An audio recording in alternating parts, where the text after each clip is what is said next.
देश के लिए पंजाब से एक अच्छी खबर सामने आई है। पंजाब में मौजूद सतलज नदी से एक दुर्लभ धातु के मिलने का पता चला है। ये धातु दुनिया में भारत का वर्चस्व स्थापित करने में बड़ा योगदान दे सकती है। जैसे अभी तेल के लिए पूरी दुनिया अरब देशों पर निर्भर है, वैसे ही भविष्य में दुनिया इस धातु के लिए भारत की तरफ देखेगी। नमस्कार, स्वागत है आपका JJN न्यूज़ में और मैं हूं आपके साथ पूजा। पंजाब की IIT रोपड़ के हाथ एक बड़ी कामयाबी लगी है। आपको बता दें, IIT रोपड़ ने पंजाब में सतलज नदी की रेत से टेंटलम खोज निकाला है। बता दें, एक बेहद दुर्लभ धातु है ये और केवल कुछ ही देशों में अब तक इसके भंडार मिले हैं। IIT के सिविल इंजीनियरिंग डिपार्टमेंट की प्रोफेसर रश्मि सेबेस्टियन की अगुवाई में एक टीम रिसर्च का काम कर रही थी। उसी दौरान टीम को टेंटलम का पता चला। अब आपके मन में भी ये ज़रूर टेंटलम को लेकर जिज्ञासा हो रही होगी, तो चलिए जानते हैं टेंटलम के बारे में। टेंटलम एक दुर्लभ धातु है जिसका एटॉमिक नंबर 73 है। एटॉमिक नंबर किसी भी परमाणु में प्रोटॉन की संख्या को दर्शाता है। बता दें, टेंटलम धातु का रंग ग्रे है और ये वजन में भारी होने के साथ ही ठोस होता है। सबसे महत्वपूर्ण बात यह है कि टेंटलम जंगरोधी धातु है, यानी इस पर आसानी से जंग नहीं लगता है। साथ ही प्योर फॉर्म में टेंटलम बेहद लचीला होता है और इसे किसी भी तरह खींचा और मरोड़ा जा सकता है। आपको बता दें, टेंटलम का नाम ग्रीक पौराणिक चरित्र टेंटलम के नाम पर रखा गया।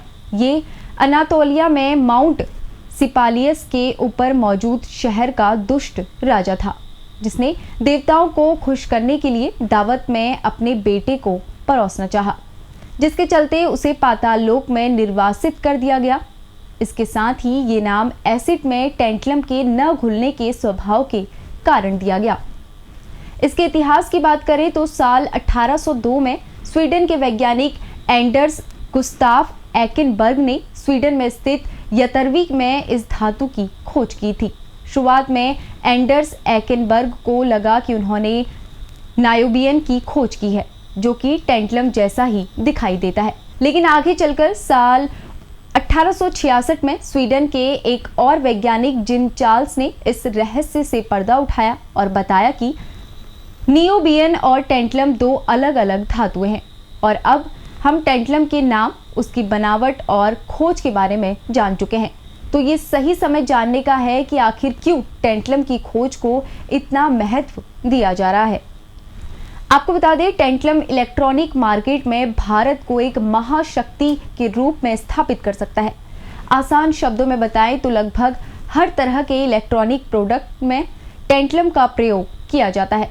इसी के साथ ही मोबाइल फ़ोन, लैपटॉप और डिजिटल कैमरा जैसे तमाम इलेक्ट्रॉनिक उत्पादों में भी इसका इस्तेमाल किया जाता है। बता दें, टेंटलम का मेल्टिंग पॉइंट काफ़ी ज़्यादा होता है, इसलिए इसे प्लेटिनियम के विकल्प के तौर पर भी इस्तेमाल किया जाता है, क्योंकि प्लेटिनियम के मुकाबले टेंटलम काफ़ी सस्ता पड़ता है।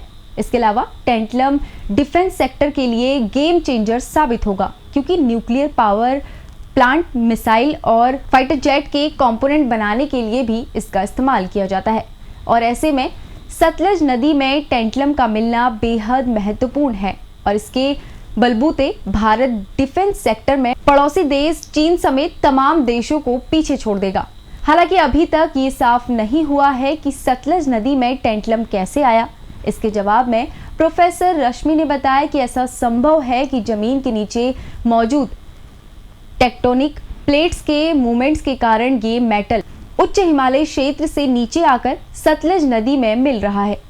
इसके अलावा दूसरी थ्योरी ये भी दी जा रही है कि सतलज चीन से भारत में आती है, तो ऐसा संभव है कि ये टेंटलम चीन से सतलज के जरिए पंजाब पहुंचा है। बहरहाल, पंजाब के माइनिंग और जियोलॉजिकल डिपार्टमेंट के डायरेक्टर अभिजीत ने कहा कि टेंटलम की खोज ने न केवल पंजाब बल्कि पूरे भारत के लिए मील का पत्थर साबित होने वाली है। वहीं डॉक्टर रश्मि के नेतृत्व में काम कर रही टीम ने सतलज नदी में 125 अलग अलग जगहों से सैंपल इकट्ठा करने का प्रस्ताव दिया है, ताकि टेंटलम के बारे में पूरी और पुख्ता जानकारी जुटाई जा सके। तो ये थी टेंटलम से जुड़े पहलुओं और इसकी उपयोगिता पर हमारी खास रिपोर्ट। इस रिपोर्ट को तैयार किया है हमारे सहयोगी गणेश ने। देश की और ताज़ा तारीख मुद्दों पर ऐसी ही रिपोर्ट्स के लिए आप देखते रहिए JJN न्यूज़। धन्यवाद।